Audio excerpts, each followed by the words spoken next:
अस्सलाम वालेकुम। दिन मख के लेक्चर्स کې موږ ایر پیسیجویز او لنګز ډیسکس کړو. موږ دا خبره کړو چې کله موږ دا سټرکچرز وپیژنو د هغې نه بعد بریثینګ او ګیشس ایکسچینج ډیر په اسانه پیژندلی شو.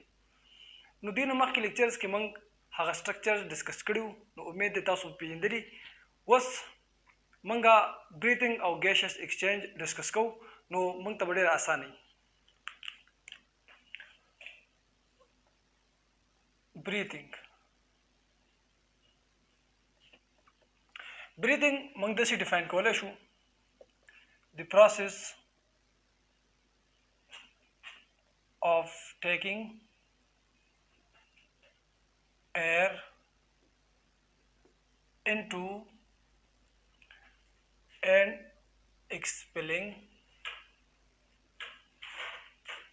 it from the lungs. breathing هغه پروسس یا هغه عمل له چې په کم کې هوا چې کم دا هغه لنګز ته راځي یا هوا چې کم دا هغه د لنګز نه بهر ته وځي. دا زموږ سره د بریثینګ ډیفینیشن دی. اوس موږ که د ډیفینیشن ته وګورو نو د ډیفینیشن نه د بریثینګ دوه حصې ښکاره کېږي. اولنۍ حصه دا ده چې هوا چې کوم ده هغه د لنګز ته دننه راځي، او دویمه حصه دا ده چې هوا چې ده هغه د پړپوسانو نه بهر ته وځي. نو د دې چې کوم دوه پارټس یا دوه فیز دي اوس هغه ډسکس کوو. اولنی چې کوم پارټ دی هغه د انهیلیشن.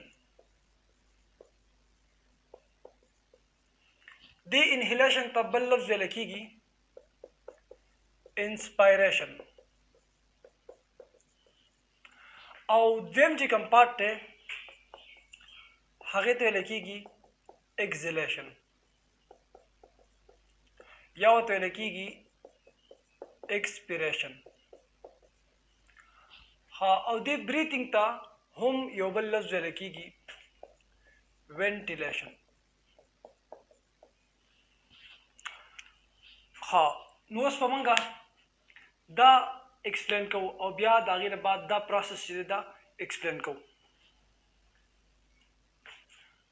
دا زه ډېر غواړي چې دې وجې نه دا بوټ چې دی دا یو پیر صفا کوم.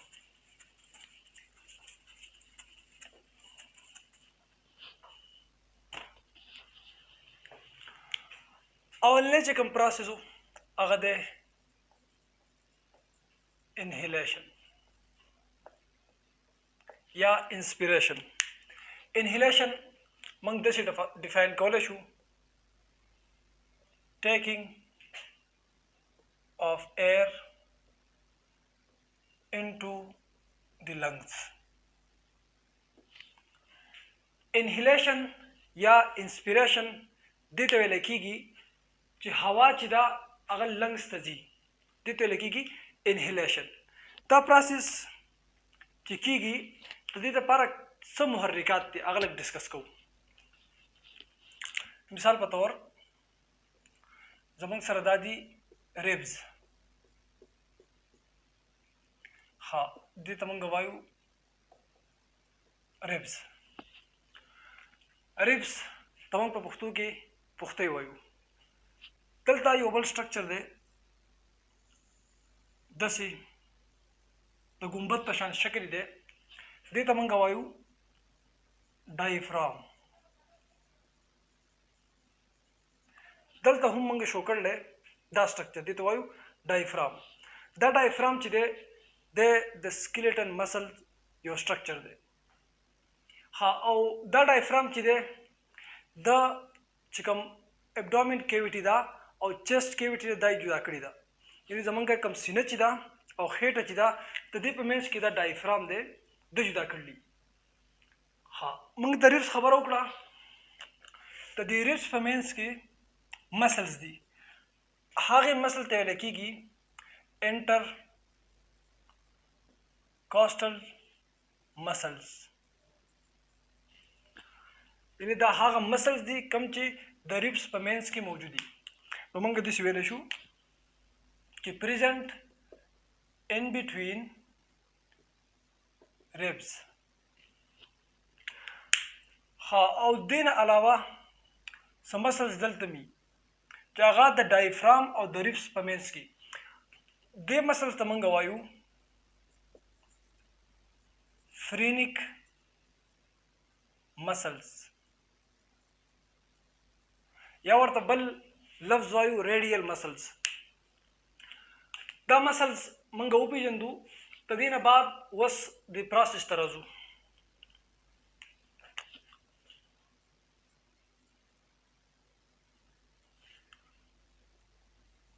نو اول په سر زه اخلم انټرکاسټل مسلز.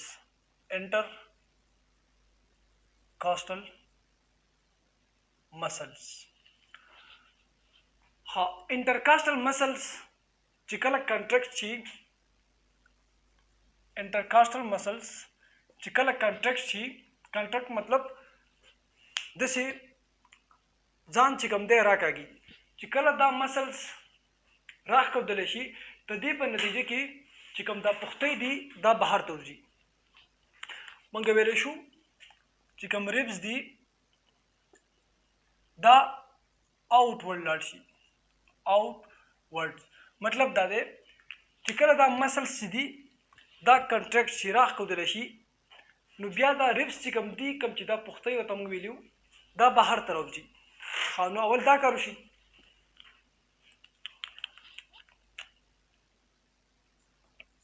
دویم چې کوم مسلز دی هغه دي فرینیک مسلز کوم چې د ډایفرام او د ریبس په منځ کې دي. فرینیک مسلز دا فرینیک مسلز چې کوم دي دا هم کنټریکټ شي دا هم راښکودلی شي او د دې په نتیجه باندې دا چې د دې دواړو طرفه راښکودلی شي نو ډایفرام خو اول دا شکل و دې ته موږ ویلو دا دوم شیپ دی یعنی د ګنبد په شان شکل دی. خو چې کله دا فرینیک مسلز هغه مسلز چې هغه د ډایفرام او د ریبس په منځ کې دي دا راښکودلی شي کنټریکټ شي نو د هغې په نتیجه باندې دا ډایفرام چې دی دا داسې د ډوم شکل نه فلیټ شکل ته لاړ شي. دا داسې سټرکچر جوړ کړي موږ ته یعنې داسې یو هموار غونته کې سټرکچر جوړ کړي. نو موږ دا خبر بیا کولی شو چې کله دا فرینیک مسل کنټریکټ شي د دې په نتیجه کې ډایفرام چې دی هغه فلیټ شکل ته بدل شي یعنی د دې ګنبد نما شکل نه بالکل هموار شکل ته بدل شي. نو چې کله دا دواړه مسلز انټرکاسټل مسل او فرینیک مسلز کنټریکټ شي د دې په نتیجه باندې ریبس پختې چې دي هغه بهر ته وځي او کوم ډایفرام چې دی د هغې شکل فلیټ شي هموار شي. نو دا کوم ریزلټ ورکوي بیا تری ریزلټ په صحیح تری ریزلټ په دی چې کوم زموږ پړپوسان دي لنګز دي د هغې والیوم چې دی هغه سیوا شي او د دې لنګز چې کوم پرشر دی هغه کم شي. والیوم ولې سیوا شي؟ ځکه چې کله ډایفرام فلیټ شکل ته راشي نو لنګز دپاره ډېره زیاته ایریا چې ده هغه خالي شي. او د انټرکاسټل مسلز چې کله کنټریکټ شي د هغې په نتیجه کې ریبس چې ده هغه بهر ته راشي نو لنګز ته دغه رنګې نور هم سپیس چې ده هغه خالی شي. نو چې کله لنګز ته سپیس خالی شي نو د لنګز والیوم چې دی هغه سیوا شي او چې کله والیوم سیوا کېږي نو پرشر به کمیږي. موږ ته پته ده چې د والیوم او د پرشر په منځ کې انورس ریلیشن دی چې یو سیوا کېږي بل به کمیږي. نو اوس ګورئ دا زموږ سره دی اټماسفیر او دا دی لنګز پړپوسان. چې کله په دې لنګز کې پرشر کم شي یعنی کله چې د لنګز والیوم سیوا شي نو د هغې په نتیجه کې پرشر چې دی هغه کم شي او دا پرشر کم شي په نسبت د اټماسفیریک پرشر. مطلب دا اټماسفیریک پرشر سیوا شو نو موږ ته پته ده چې هوا چې دا هغه همیشه چې په کوم ځای کې پرشر سیوا دی د هغې نه هغه ځای ته ځي چې په کوم ځای کې پرشر کمی. نو اوس په اټماسفیر کې پرشر چې دی هغه سیوا دی، په لنګس کې پرشر چې دی هغه کم دی. نو د دې وجې نه به د اټماسفیر نه ایر چې دی هغه لاړ شي لنګس ته، اټماسفیر نه به ایر لاړ شي لنګس ته. او دې پروسس ته موږ وایو انهیلیشن. انهیلیشن کې موږ دا خبره کړو چې هوا چې کوم دا هغه لنګس ته دننه کېږي. دلته کې موږ هغه پروسس ډسکس کوو. دا د بریتنګ یوه حصه وه. اوس دویمه حصه ډسکس کوو.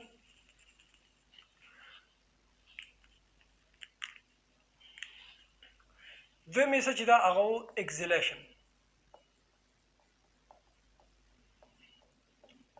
اکزیلیشن موږ داسې ډیفاین کولی شو: expelling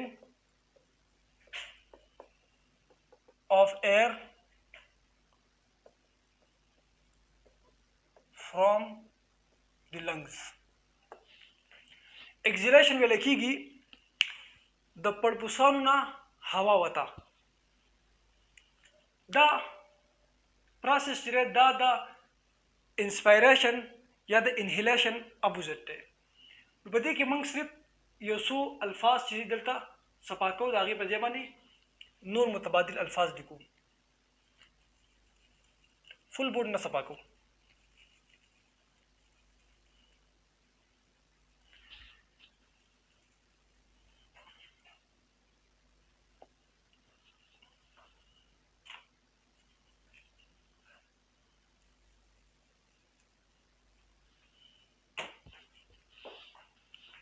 په انهیلیشن کې انټرکاسټل مسلز چې کوم دي هغه کانټریکټ شي، هغه راښکودلی شي.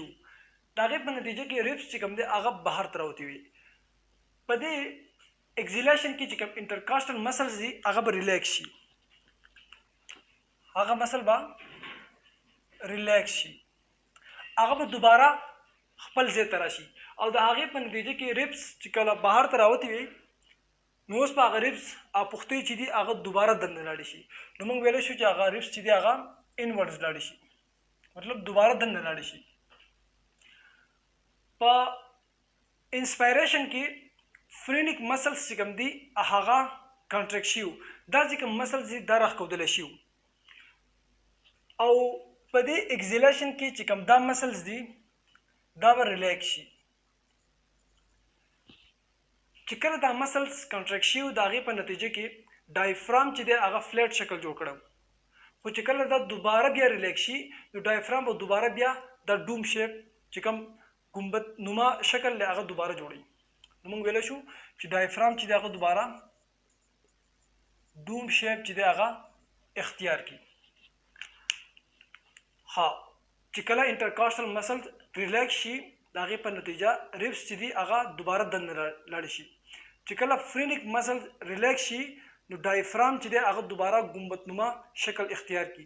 او د دې په نتیجه کې لنګس چې دی د هغې والیوم کم شي. زموږ سره په انهیلیشن کې د لنګس چې کوم والیوم و هغه سیوا کېدو، خو په اکزیلیشن کې به اپوزیټ کېږي. والیوم چې د لنګس دی هغه به کم شي او د هغې په نتیجه کې به پرشر چې دی هغه سیوا شي. چې کله والیوم کمیږي نو پرشر چې دی هغه به سیوا کېږي. اوس راځو اټماسفیر ته. نو موږ آلریډي دا خبره وکړه چې په لنګس کې پرشر چې دی هغه سیوا شوی دی. په لنګس کې زموږ سره پرشر چې دی هغه سیوا دی او په اټماسفیر کې پرشر کم دی. نو موږ دا خبره کړې وه چې په کوم ځای کې پرشر سیوا دی د هغې نه ایر چې دی هغه ځای ته ځي چې په کوم ځای کې پرشر کم وي. نو اوس په لنګس کې پرشر سیوا دی او په اټماسفیر کې پرشر چې دی هغه کم دی. نو د دې وجې نه ایر چې دی هوا چې ده هغه به د پړپوسانو نه بهر ماحول ته راوځي. نو دې پروسس ته ویل کېږي اکزیلیشن یا ایکسپیریشن. نو دا د بریتنګ دوه حصې وي.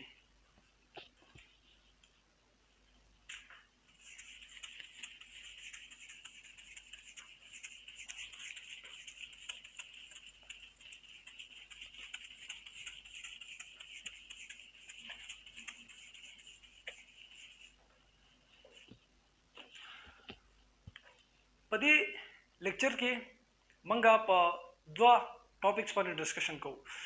اولنی ټاپک چې هغه بریثینګ، نو بریثینګ من کور کو. اوس ورپسې چې کوم دویم ټاپک دی هغه دی ګیشیس ایکسچینج. اوس هغه لږ ډسکس کوو. ګیشیس ایکسچینج که موږ د ایکسچینج لفظ ته وګورو دې ته په اردو کې وایي تبادله. ایکسچینج معنی دا ده چې موږ یو څیز ورکو او د هغې په نتیجه کې بل څیز واخلو. مثال په طور د سعودي عرب ریالونه دي، هغه موږ ویسو یو دکاندار له، نو دکاندار له موږ هغه ریالونه ورکو او هغه د هغې په نتیجه کې موږ له پاکستاني روپۍ راکړي. دغه ته ویل کېږي ایکسچینجینګ. اوس چې کله موږ د ګیشیس ایکسچینج خبره کوو نو دې مطلب به دی چې د ګیسونو تبادله کېږي. مثال په طور یو ګیس دی، هغه یو څیز ته ورکړلی شو، نو د هغې ګیس په نتیجه کې به یو بل ګیس چې دی هغه دله ورکړلی شي. په زمونږ که مثال په طور زه د هیومن خبره کوم نو په هیومن کې د ګیشیس ایکسچینج چې دی دا په درې ځای کې استعمالیږي. اولنی دی اټماسفیر او د لنګس په منځ کې. د اټماسفیر او د لنګس په منځ کې څنګه استعمالیږي؟ اټماسفیر چې دی هغه د لنګس ته اکسیجن ورکوي او لنګس چې دی هغه د اټماسفیر ته کاربن ډای اکساید ورکوي. نو د ګیسونو تبادله وشوه، اکسیجن لنګس واغستو او اټماسفیر چې دی هغه د لنګس نه کاربن ډای اکساید واغستو. دویم چې کوم ځای دی هغه د لنګس او بلډ. لنګس چې دي هغه بلډ ته اکسیجن ورکوي او بلډ چې دی هغه لنګس ته کاربن ډای اکساید ورکوي. نو بیا د ګیسونو تبادله وشوه. او کوم دریم ځای چې دی هغه دی بلډ او سیلز. بلډ چې دی هغه سیلز ته اکسیجن ورکوي او سیلز بلډ ته کاربن ډای اکساید ورکوي. نو د ګیسونو تبادلې وشوې.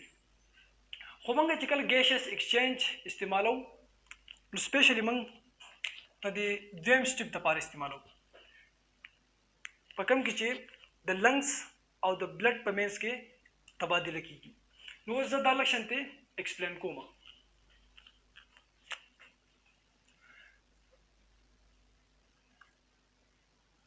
مثال په طور زمونږ سره دا دی الویولر ډکټ. دا الویولر ډکټ چې دی د داسې ایر سیکس ته کولاویږي.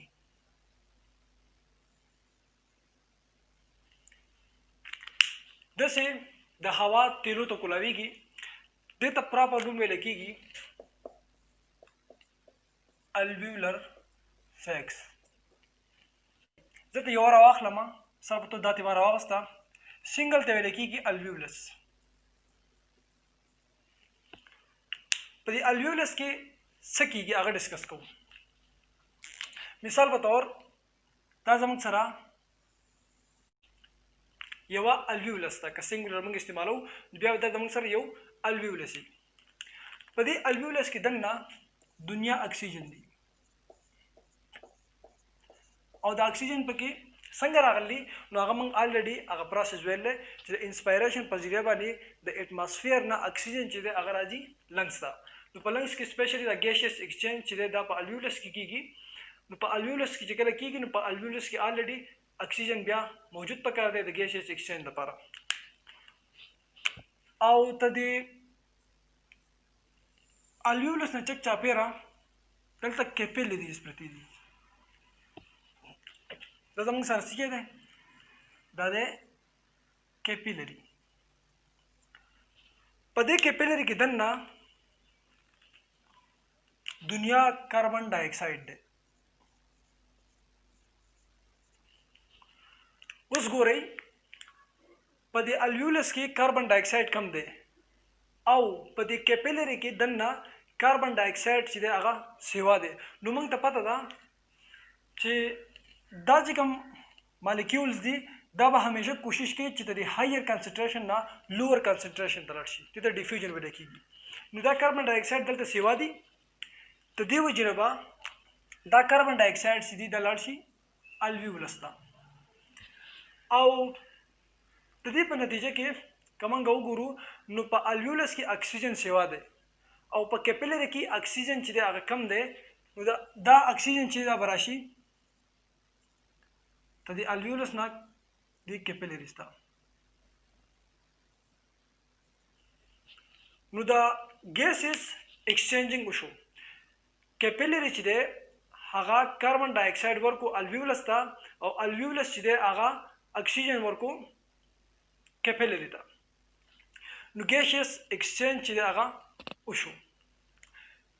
دا کیپیلری چې دلته راتله په دې کې دننه کوم بلډ هغه اولو ډي اکسیجنیټډ، او چې کله ورته الویولس د اکسیجن ورکو نو دې نه بعد دغه بلډ چې دی دا شو اکسیجنیټډ. ها نو دا زموږ سره شو ګیسیس ایکسچینجینګ.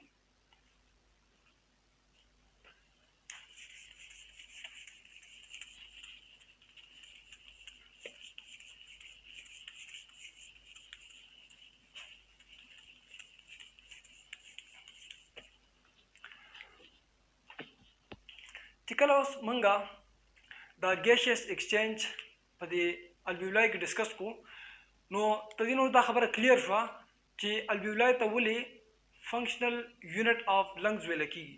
هغه هم په دې بنیاد ویل کېږي چې موږ ته پته را چې دا ګیسیس ایکسچینجینګ بنیادي طور کېږي په لنګز کې، او په لنګز کې دننه بیا دا په الویولای کې کېږي. دې وجې نه دغې ته فنکشنل یونټ آف لنګز ویل کېږي. او د لنګز چې کوم انټرنل سټرکچر دی هغه هم د الویولای جوړ کړلی. نو د دې وجې نه سټرکچرل یونټ ورته هم ویل کېږي.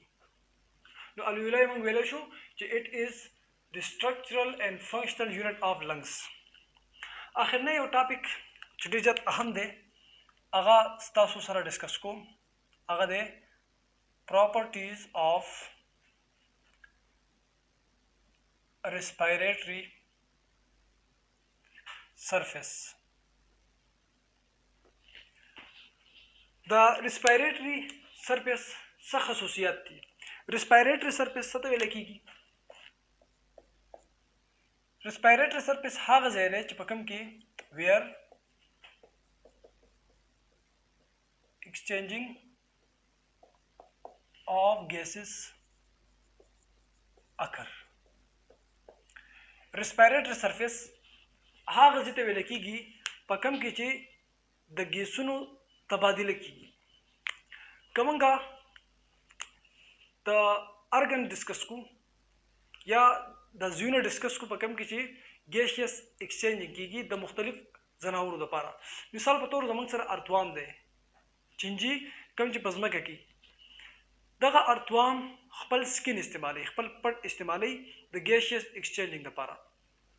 اوس هغه انیملز چې هغه خپل پټ استعمالي د ګیسیس ایکسچینجینګ لپاره نو دغه ریسپیریشن ته بیا ویل کېږي کیوټینیس ریسپیریشن. که موږ مهو ته وګورو نو مهي خپل ګلز استعمالوي، او دغه ریسپیریشن ته بیا ویل کېږي برانکیل ریسپیریشن. ها که کاکروچ ته وګورو نو هغه خپل ټریکیا استعمالوي، هغه ته ویل کېږي ټریکیل ریسپیریشن. او که موږ هیومن ته وګورو نو هیومن چې دی هغه بنیادي طور لنګز استعمالوي، نو دغه ته ویل کېږي پلمونري ریسپیریشن. او په لنګز کې چې کله موږ د ریسپیریټري سرفیس خبره کوو نو بنیادي طور خبره موږ کوو د الویولای. نو هغه ارګن یا هغه حصې چې هغه په ګیسیس ایکسچینج کې مدد ورکوي د هغې څه خصوصیات پکار دي اوس لاست هغه ډسکس کوو. د هغې اولنی خاصیت دا پکار دی چې تنې نری وي. چې څومره د ریسپیریټري سرفیس نری وي د هغې په نتیجه کې به ګیسیس ایکسچینج ډېر په اسانه کېږي.